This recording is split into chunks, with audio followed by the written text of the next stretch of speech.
Hey everybody, welcome back to the Come On Jen.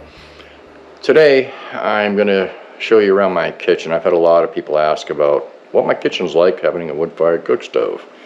So I'm going to show you. So this is a general view of my kitchen. The counter here is around, I believe it's around 18-19 foot long. And it's roughly about 12 foot wide to where the back of the stove is. Alright, so let's start right here. I have my spices up here. I need to add another shelf up there because I got too many spices. We have our coffee cups.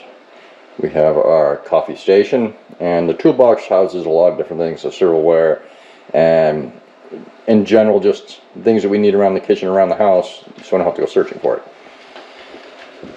Here's the counters and the cabinetry that I made. You can see we have burlap coverings, no doors yet. We might just leave it as it is, I'm not sure yet. The cabinetry I all made. The sides are all, I think it's 1-inch plywood. And then the countertops are birch that was milled here on the property, and I finished off as countertops. This counter here is from the end to the end is around 19 feet. And there's another shelf here. I use invisible brackets I got off of Amazon. I love them.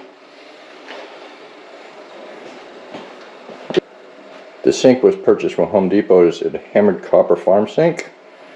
I believe it was Syncology. And we got the flexi neck kitchen stove. And we do have hot and cold water. Ignore around the windows. I've still got to redo all the, or not redo, but do the trim. And we have another shelf with more pottery on it. That is stuff that we use on a regular basis. My cooking knives. Ignore stuff like this. I've got to make holders for that. That is for that light, which is 24 volt. We do have a propane 2-burner cook stove here. For summertime when it's hot, you don't want to have the big stove running to cook a meal when it's getting warm out. So you see how you have the plywood here going all the way down. It's been decided that it's going to get copper from there all the way down there, and then that back wall is going to get sheet copper. Alright, so this is the baking station. It houses my KitchenAid, different utensils I need, some of the canning stuff, the vacuum seal, canning pots, and a nosy dog. This area here, as you can see, obviously it's not finished yet. From here down is going to wind up getting copper sheets, as I said. Right here is going to get another invisible shelf that stretches from approximately here to the wall, and it's going to have lights underneath it. And then we're going to put another one probably right about here for displaying different pottery. A lot of people know that I used to own a tea, herb, and spice shop, and I have a lot of rare or expensive teapots, so those will all go up there. And of course, the liquor cabinet. Don't drink a whole lot, but I like to have some stuff here. This is predominantly all mead down here. I've got one bottle left that I made. The other ones are from the prior owner.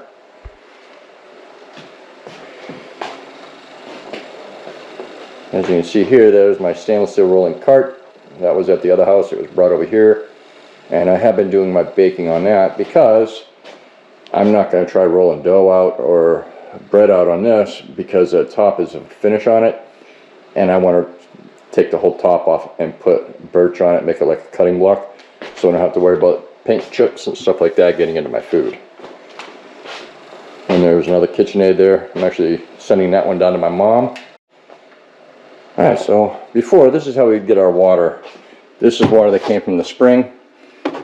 Little valve, come over and twist. That's your drinking water. Now, this has been installed. I found the point of use spigot down in Wasilla. I have a 15-gallon jug under it with a 24 volt pump right there plumbed in. This is all going to get changed. This is just temporary. The wires run up and over. This wire was meant for that light right there, but in the meantime it's going to be used for this until I can run the wiring under the house so you don't see it coming down the beam. But this is where we get all of our drinking water from. I go over, I flip the switch. I don't like leaving it on all the time. Turn the faucet on, you get your water, and it has hell of a pressure. Alright, for the biggie that everybody keeps asking about. This is the Obadiah 2000 by Heco that was flown in last February of 22.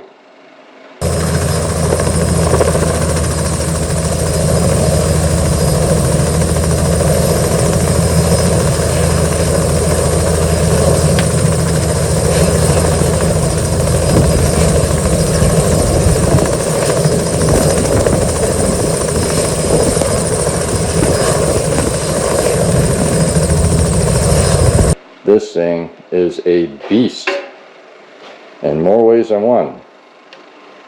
Excuse the top, it's a little dirty. I gotta scrub it down a little bit. Bacon and eggs being cooked this morning kind of spit it all over the place, and I like to get it a little cooler than it is right now before I start cleaning it.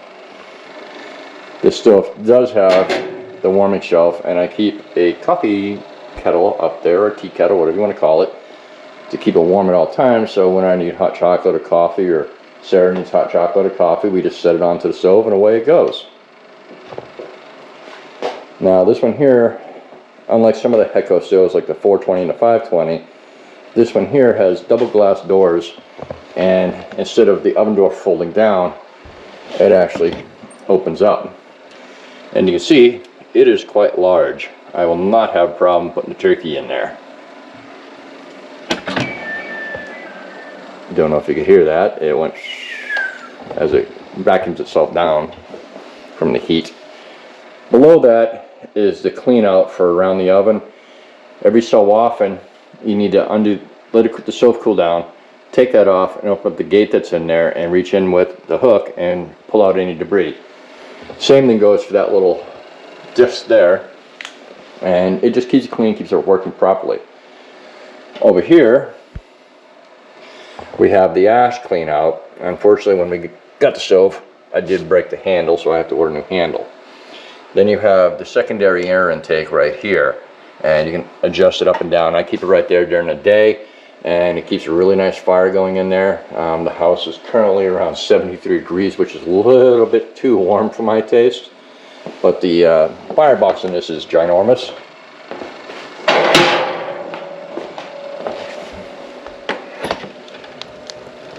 I can fit some really big rounds in there.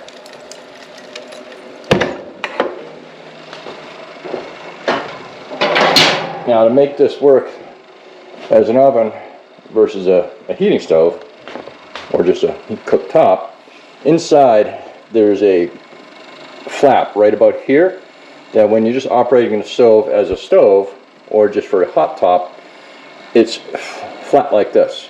Now when I want to bake something, I come over here and I pull that lever out. What it does is that flap that was in there like this is now like standing up like this. So it closes off that area. So now what it's doing is it's forcing all the heat to come under the stove, up, and then over to here and then out.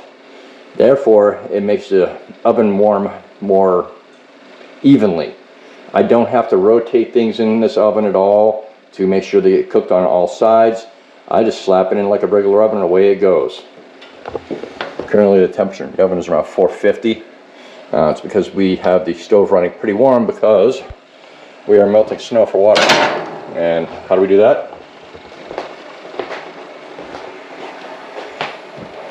By using these. This is a 22-gallon reserve that just sits on the back of the stove. It is bolted down. And inside, as you can see, there's water. You gotta put more in there. Over on this side, and see this is the out for the water. This, actually, in this one here, I change it. Turn it down, the water flows out. Lift it back up when you're down. Both sides do have the capability of having a valve on them. Why? Because on this stove, I don't know if you can see it in the camera or not. Hi, Zuby. Over here, buddy. Come on. Good boy. There's a disc here and a disc here that are knockouts. What happens is you can buy either a 12 or 24 inch fire tube that you go from the inside and insert it through. And then you can hook up plumbing to go here and here, and it creates a thermal siphon to heat the water. So basically you put all cold water in here and it goes down into fire, comes back up on one side or the other as being warmed up. And that's how you can make hot water. Or you can take the 24-inch tube, which is what we have, and have it in there and have it plumbed to a hot water tank. Or like what we're gonna do is underneath the house is the crawl space where our water tank is at. We're gonna be adding a second tank, so we have around 400 gallons down there instead of 200. And we're gonna try to take the hot water that comes out of here and then put it down into the area of the crawl space where the tank is to help keep it from freezing in the wintertime. Now this here is your hot air regulator.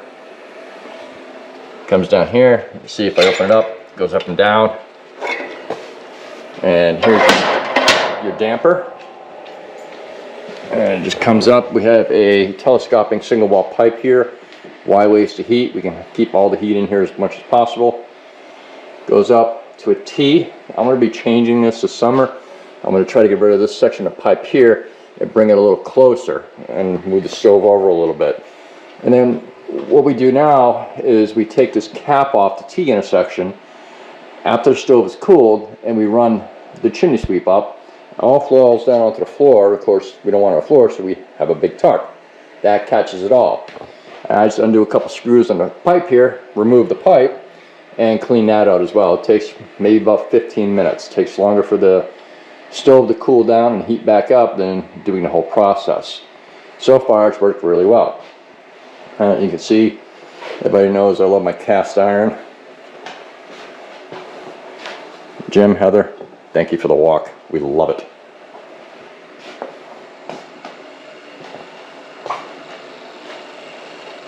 But that is the Obadiah 2000.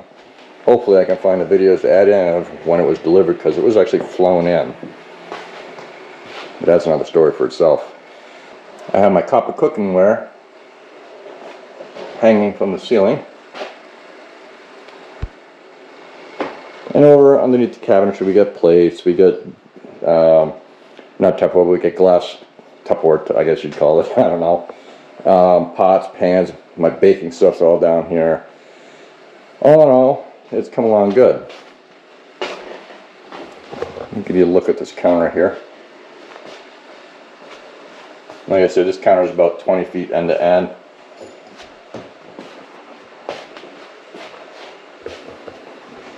I do have a LED light overhead to give this room a lot of light.